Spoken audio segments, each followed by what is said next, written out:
అండి welcome back my channel homely cooking blog. అందరూ ఎలా ఉన్నారండి? బాగున్నారండి? నేను కూడా బాగున్నానండి. ఈరోజు రెసిపీ వచ్చేసి దొండకాయ కోడిగుడ్డు ఫ్రై అండి. చాలా బాగుందండి. ఇలా ఒకసారి చేసి చూడండి, మీకు కూడా నచ్చుతుంది. మీకు నా వీడియో నచ్చితే లైక్ చేయండి, షేర్ చేయండి, సబ్స్క్రైబ్ చేసుకోండి. ఇప్పుడు వీడియోలోకి వెళ్ళిపోదామండి. ముందుగా నేను 1/2 కేజీ దొండకాయలు తీసుకొని శుభ్రంగా కడిగి ముక్కలు తరిగి పెట్టుకున్నానండి. 1/2 కేజీ దొండకాయలకి 3 కోడిగుడ్లు తీసుకున్నానండి. ప్రిపరేషన్ చూద్దామండి. ముందుగా స్టవ్ మీద ఒక కళాయి పెట్టుకున్నానండి. కళాయిలో ఆయిల్ వేసుకున్నానండి, 3 టేబుల్ స్పూన్లు. ఆయిల్ కాగినాక పోపు దినుసులు వేసుకున్నానండి. పోపు దినుసులు వేగినాక పెద్దలపాయలు వేసుకున్నానండి. పెద్దలపాయలు కొంచెం వేగినాక దొండకాయలు కూడా వేసుకున్నానండి. దొండకాయలు బాగా తిప్పుకోవాలండి, అడిగంటకుండా. దగ్గరుండి తిప్పుకుంటా ఉంటుంటే, స్టవ్ మీడియం ఫ్లేమ్లో పెట్టుకొని దగ్గరుండి తిప్పుకుంటా ఉంటుంటే దొండకాయలు బాగా వేగుతాయండి.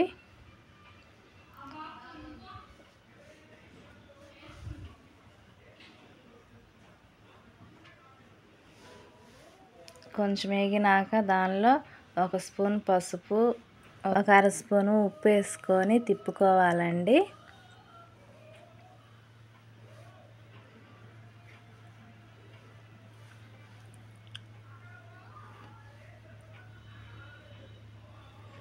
తర్వాత ఒక చిన్న మిక్సీ జార్ తీసుకొని దానిలో 2 స్పూన్లు కారము, 4 పాయలు ఉల్లిపాయలు, ఒక 1/2 స్పూను ఉప్పు వేసుకొని మిక్సీ పట్టుకోవాలండి. చిన్నులపాయ కారం కూరలోకి.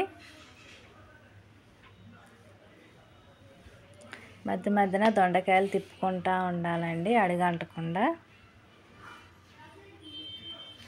చిన్నులపాయ కూరలోకి చిన్నులపాయ కారం కూడా రెడీ అయిందండి. ఇదిగోండి చిన్నులపాయ కారం. ఇప్పుడు మరో కళాయి తీసుకొని కొంచెం ఆయిల్ వేసుకొని, ఆయిల్ వేడెక్కినాక 3 గుడ్లు తీసుకున్నా కదండి. 3 గుడ్లు ఒక బౌల్లో పగలగొట్టుకొని పక్కన పెట్టుకున్నానండి. ఆయిల్ కాగినాక ఆ గుడ్లు నూనెలో వేసానండి. తిప్పకుండా ఒక 5 నిమిషాలు అలా ఉన్నాక తర్వాత తిప్పుకోవాలండి. ఎమ్మటే తిప్పేస్తే చిన్న ముక్కలు అయిపోతాయండి.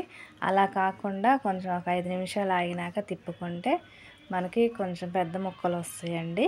ఎందుకంటే ముందే చిన్న ముక్కలు అయిపోతే కూరలో వేస్తే ఇంక కనిపించవండి. అందుకని ముందుగా పెద్ద ముక్కలు వేయించుకోవాలండి. గుడ్లు వేగిపోయినాయండి.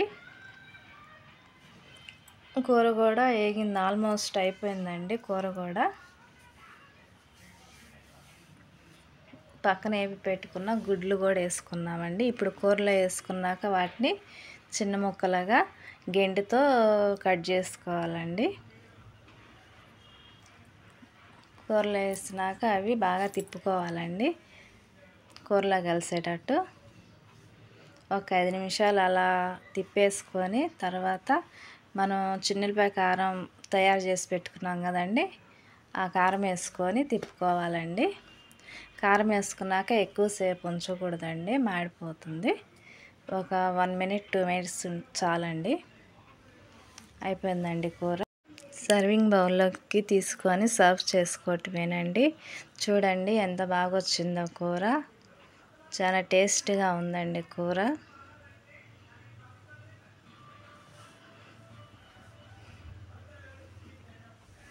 మీకు మా వీడియో నచ్చితే లైక్ చేయండి, షేర్ చేయండి, సబ్స్క్రైబ్ చేసుకోండి. మీ ఫ్రెండ్స్ అండ్ ఫ్యామిలీకి కూడా షేర్ చేయండి. మీరు కూడా ఒకసారి ఇలా చేసి చూడండి. మీకు ఎలా కుదిరిందో నాకు కామెంట్ బాక్స్లో కామెంట్ చేయండి. Okay, bye friends.